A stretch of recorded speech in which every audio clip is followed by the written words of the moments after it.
शांति। संसार विच दुखां दे अनेक कारण हैं। दी अभिमान दुखां दा एक बहुत वड्डा कारण है।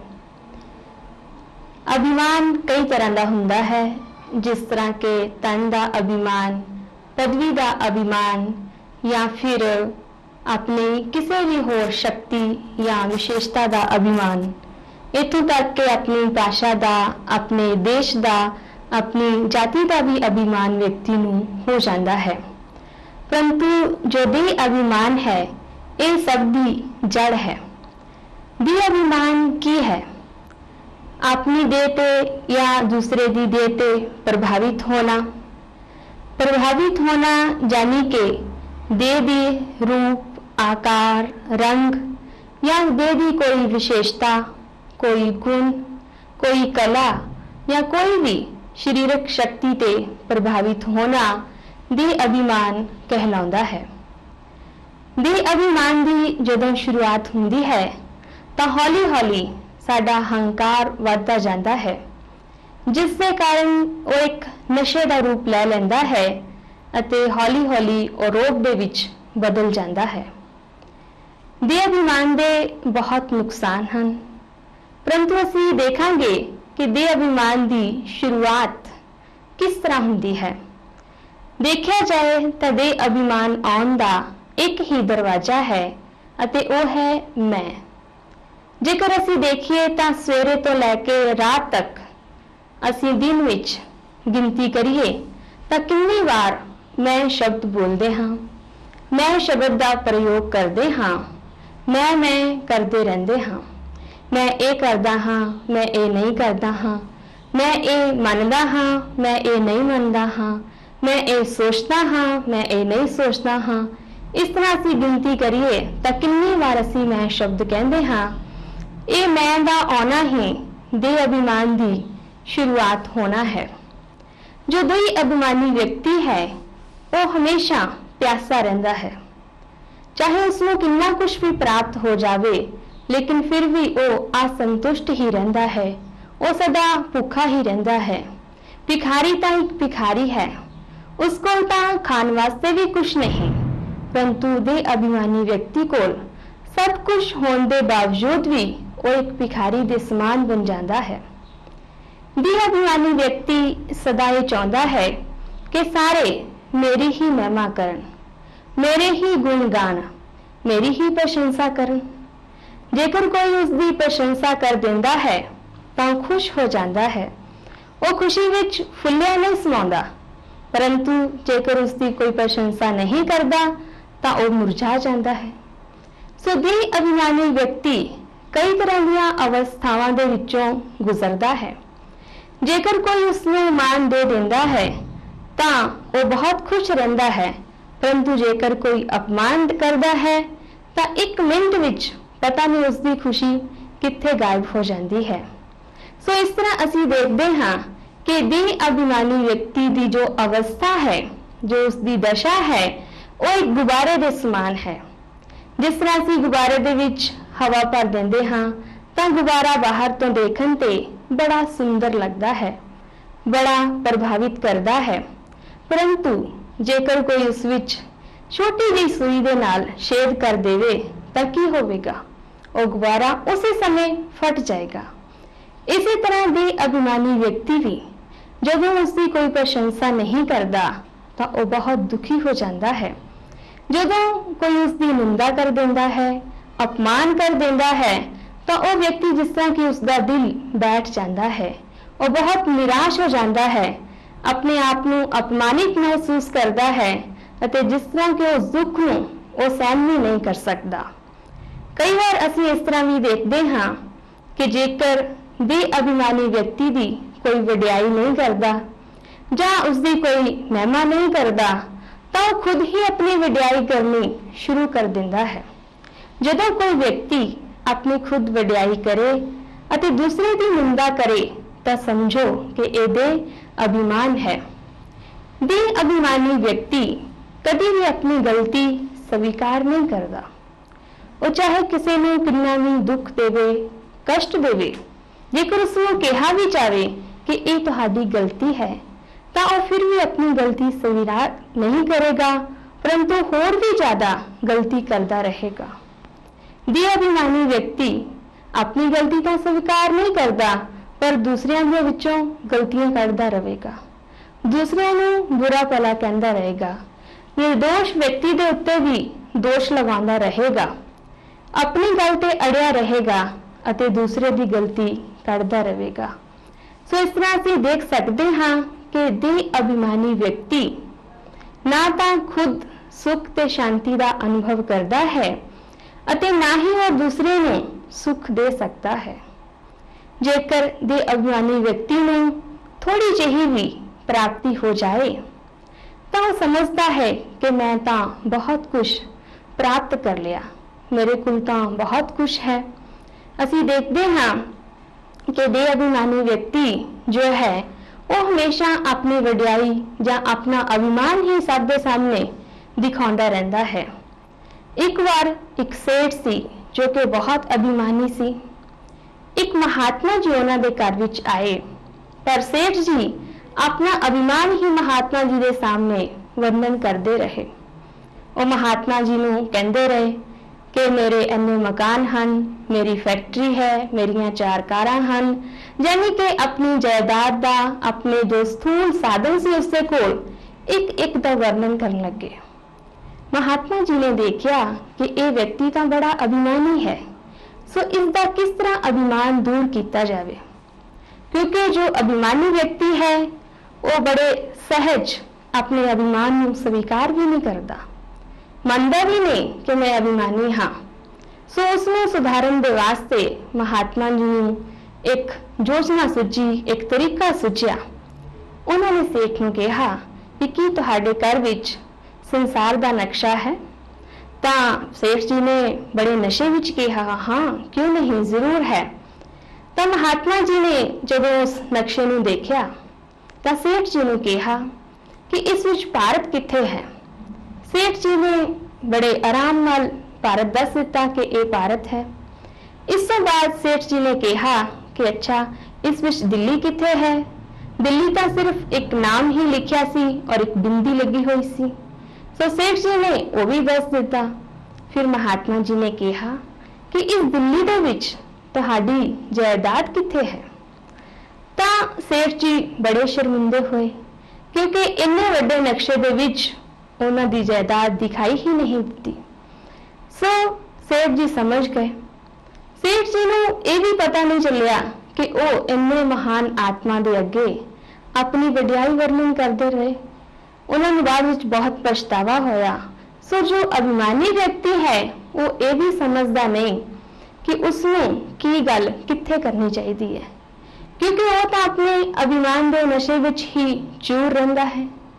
सो उसनूं किस दे अगे की कहना चाहिए है वो समझदा नहीं है। एक इन्ने वड्डे महात्मा दे अगे जो कि खुद इस संसार दी चीज़ां तो परे हैं, उस दे अगे ही अपनी वडियाई वर्णन करते हैं।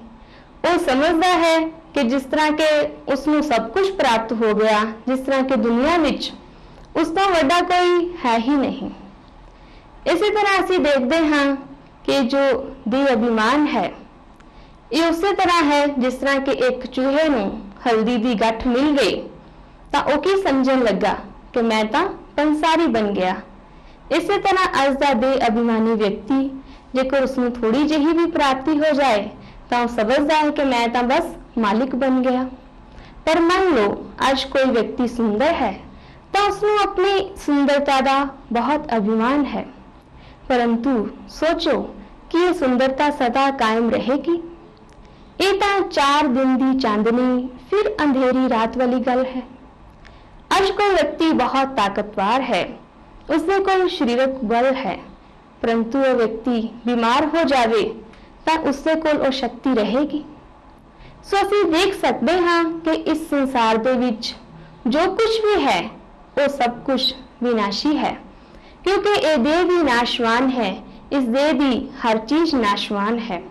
परंतु जो व्यक्ति ज्ञानी है वो कभी भी देह अभिमान नूं अपने अंदर नहीं आउण देवेगा।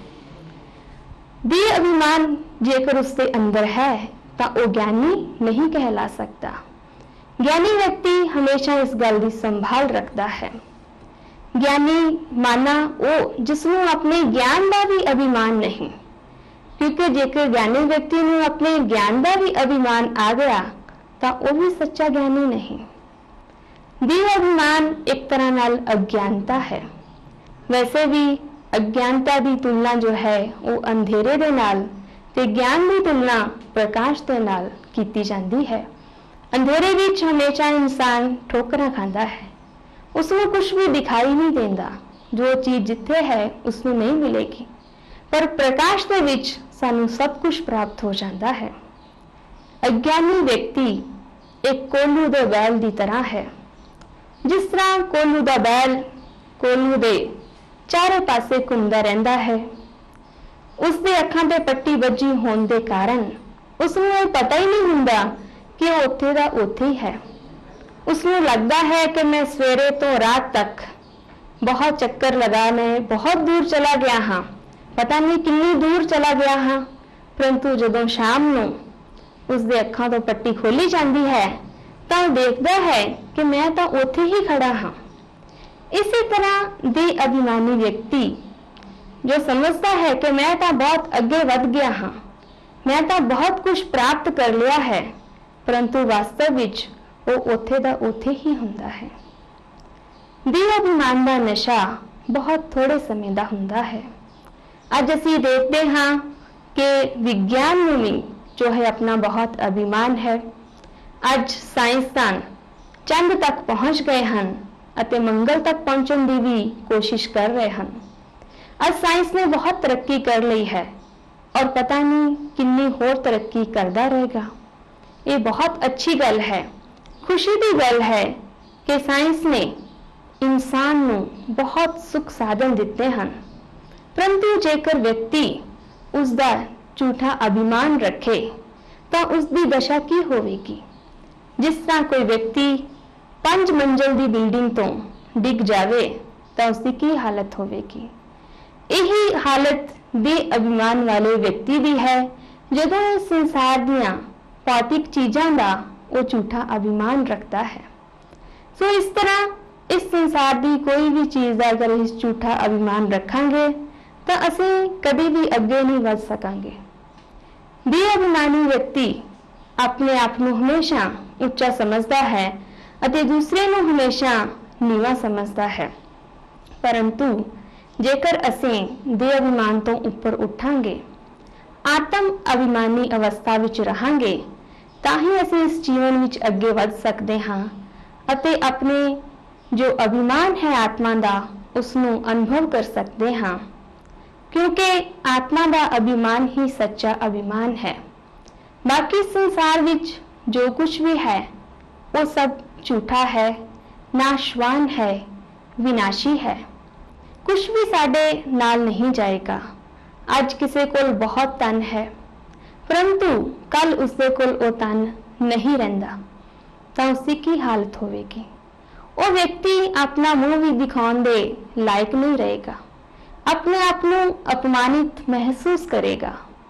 ਇਸੇ ਤਰ੍ਹਾਂ ਕੋਈ ਵਿਅਕਤੀ ਬਹੁਤ ਸੁੰਦਰ ਹੈ, ਪਰ ਜੇਕਰ ਕੋਈ ਐਸੀ ਭਿਆਨਕ ਬਿਮਾਰੀ ਆ ਜਾਵੇ, ਉਸ ਦੀ ਸੁੰਦਰਤਾ ਖਤਮ ਹੋ ਜਾਵੇ ਤਾਂ ਉਹ ਸਮਾਜ ਦੇ ਸਾਹਮਣੇ ਨਹੀਂ ਆਵੇਗਾ, ਸਮਾਜ ਦੇ ਸਾਹਮਣੇ ਆਪਣਾ ਮੂੰਹ ਨਹੀਂ ਦਿਖਾਵੇਗਾ, ਕਿਉਂਕਿ ਉਹ ਵਿਅਕਤੀ ਦੇ ਅਭਿਮਾਨ ਦੇ ਨਸ਼ੇ ਵਿੱਚ ਚੂਰ ਹੈ।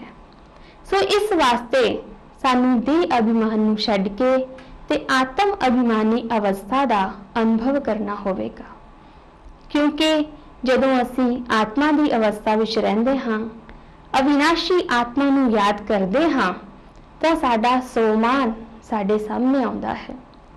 ਸੋਮਾਨ ਨੂੰ ਧਾਰਨ ਕਰਨ ਦੇ ਨਾਲ ਇਸ ਤਰ੍ਹਾਂ ਮਹਿਸੂਸ ਹੋਵੇਗਾ ਕਿ ਜਿਸ ਤਰ੍ਹਾਂ ਸਾਡੀ ਆਤਮਾ ਦੇ ਅੰਦਰ ਬਹੁਤ ਗੁਣ ਭਰਦੇ ਜਾ ਰਹੇ ਨੇ। ਜਦੋਂ ਅਸੀਂ ਇਹ ਸੋਚਦੇ ਹਾਂ ਕਿ ਮੈਂ ਆਤਮਾ ਸ਼ਾਂਤ ਸਰੂਪ ਹਾਂ, ਸੁਖ ਸਰੂਪ ਹਾਂ, ਆਨੰਦ ਸਰੂਪ ਹਾਂ, ਪ੍ਰੇਮ ਸਰੂਪ ਹਾਂ, ਤਾਂ ਦੇਹ ਦਾ ਅਭਿਮਾਨ ਆਪਣੇ ਆਪ ਨਸ਼ਟ ਹੁੰਦਾ ਜਾਏਗਾ। ਇਸ ਦੇ ਨਾਲ ਨਾਲ ਅਸੀਂ ਸਦਾ ਇਹ ਸਮਝੀਏ ਕਿ ਮੈਂ ਤਾਂ ਨਿਮਿਤ ਹਾਂ। ਈਸ਼ਵਰ ਦੇ ਵਾਸਤੇ ਕਿਹਾ ਜਾਂਦਾ ਹੈ ਕਿ ਕਰਮ ਕਰਾਵਨ ਆਪੇ ਆਪ, ਮਾਨੁਸ ਦੇ ਕੁਛ ਨਹੀਂ ਹੱਥ। ਅਸਲ ਵਿੱਚ ਕਰਦੇ ਤਾਂ ਅਸੀਂ ਖੁਦ ਹੀ ਹਾਂ, ਪਰਮਾਤਮਾ ਤਾਂ ਨਹੀਂ ਕਰਦਾ, ਕਿਉਂਕਿ ਇਨਸਾਨ ਜਿਸ ਤਰ੍ਹਾਂ ਦਾ ਕਰਮ ਕਰਦਾ ਹੈ ਉਸ ਤਰ੍ਹਾਂ ਦਾ ਹੀ ਉਸਨੂੰ ਫਲ ਵੀ ਮਿਲਦਾ ਹੈ। ਜੇਕਰ ਅਸੀਂ ਸ੍ਰੇਸ਼ਟ ਕਰਮ ਕਰਦੇ ਹਾਂ ਤਾਂ ਉਸ ਦਾ ਫਲ ਸ੍ਰੇਸ਼ਟ ਮਿਲੇਗਾ, ਜੇਕਰ ਅਸੀਂ ਭ੍ਰਸ਼ਟ ਕਰਮ ਕਰਦੇ ਹਾਂ ਤਾਂ ਫਲ ਵੀ ਭ੍ਰਸ਼ਟ ਹੀ ਹੋਵੇਗਾ। ਪਰ ਜਦੋਂ ਅਸੀਂ ਇਹਨਾਂ ਹੱਥਾਂ ਦੇ ਨਾਲ ਕਰਮ ਕਰਦੇ ਹਾਂ ਤਾਂ ਉਸ ਸਮੇਂ ਕੀ ਸੋਚੀਏ ਕਿ ਮੈਂ ਹੱਥਾਂ ਨਾਲ ਕਰਮ ਕਰ ਰਹੀ ਹਾਂ, ਮੈਂ ਆਤਮਾ, ਪਰ ਕਰਾਉਣ ਵਾਲਾ ਉਹ ਪਰਮਾਤਮਾ ਕਰਮ ਕਰਾਉਣਹਾਰ ਹੈ। मैं आत्मा शरीर ਦੀਆਂ कर्म इंद्रियों के द्वारा कर्म कर रही हाँ, पर परमात्मा मेरे द्वारा करा रहा है। ਜਦੋਂ इस तरह की गल साडी बुद्धि विच आएगी, आत्मा भी याद रहेगी ते परमात्मा भी याद रहेगा, तो साडे जीवन दे विच अपने आप नम्रता आ जाएगी। ਜਦੋਂ नम्रता आ जाएगी तो देह अभिमान बड़े आराम नाल खत्म हो जाएगा।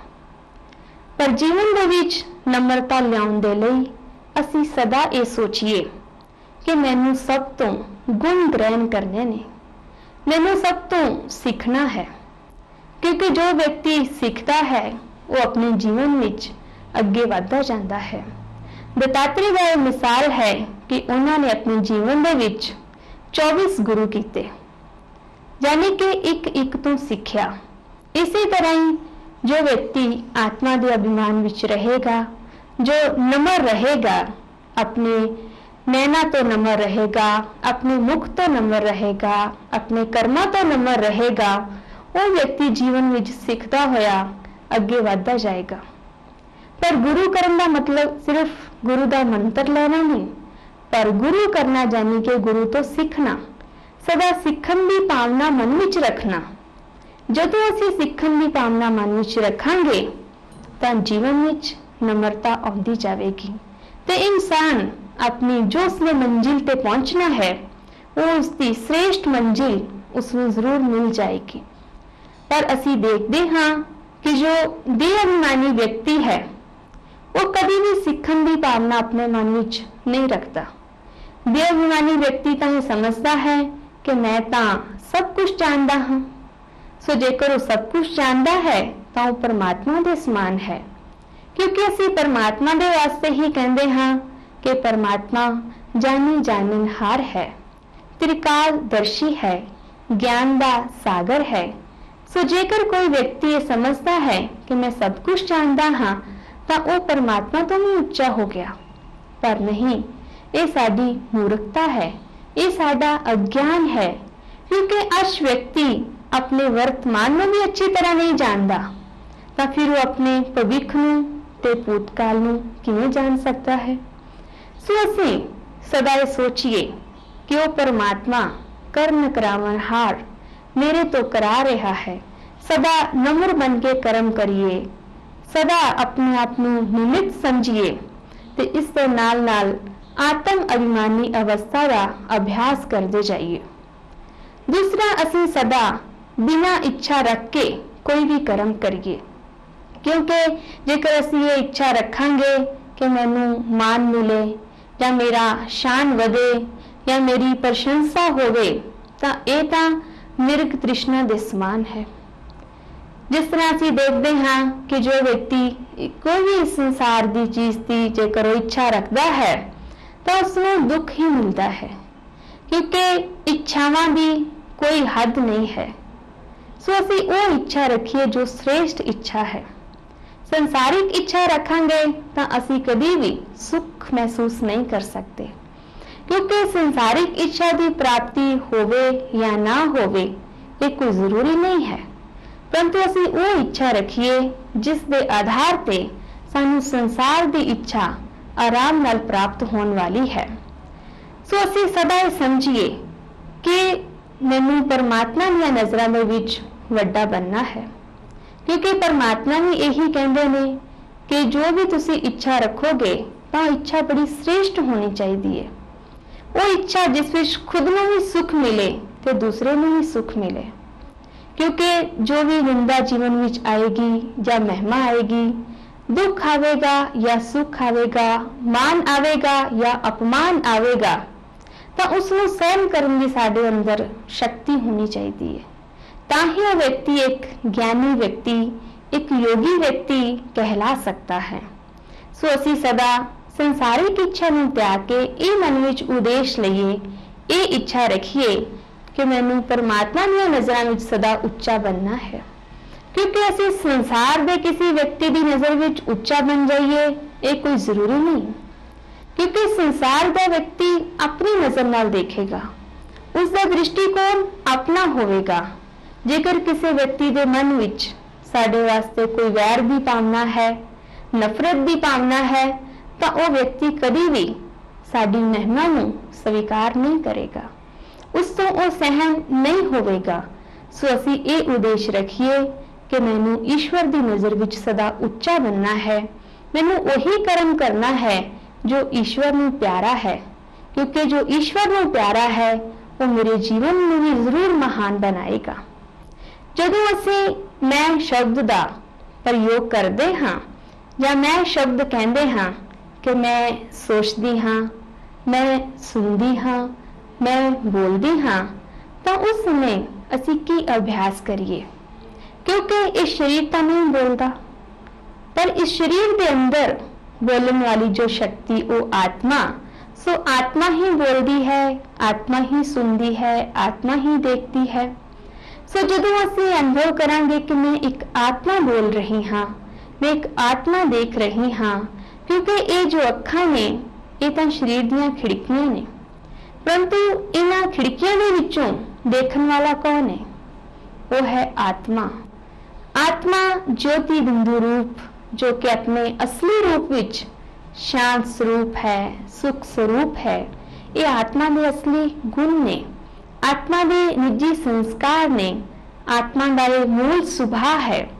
सो जदों असीं अपने नूं आत्मा समझ के कर्म करांगे तो सानू अपने असली गुणां की पहचान होवेगी। सानू याद आवेगा कि मैं आत्मा, कोई संसारिक जो अभिमान साडे जीवन विच आ जाता है कि मैं बहुत महान हाँ, मैं धनवान हाँ, या मैं तो बहुत बड़ा सेठ हाँ, मैं मालिक हाँ, या मैं एक डॉक्टर हाँ।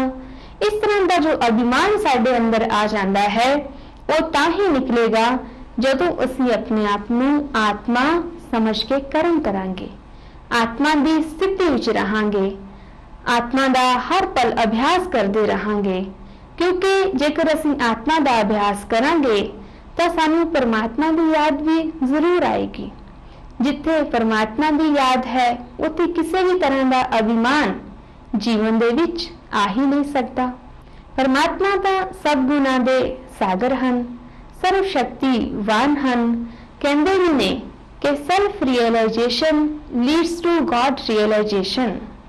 जो देह दी रियलाइजेशन है या देह दा अभिमान है, ये सानू दुखी करता है, ये सानू ऊपर तो नीचे गिराउंदा है। परंतु जो आत्मा का अभिमान है ये सानू ऊपर उठाउंदा है, साडी अपनी स्थिति का सानू अनुभव कराउंदा है। अते परमात्मा की याद विच रह के जदों आत्मा परमात्मा नू याद करती है तो सच्ची खुशी का, सच्ची शांति का, सच्चे प्यार का अनुभव करती है। सो असीं अपने आप नू आत्मा समझ के कर्म करिए, निमित्त समझिए, निर्माण रहिए, नम्रता जीवन विच अपनाइए, तां इहदे अभिमान नू बड़े आराम नाल असीं जित सकते हाँ। ओम शांति।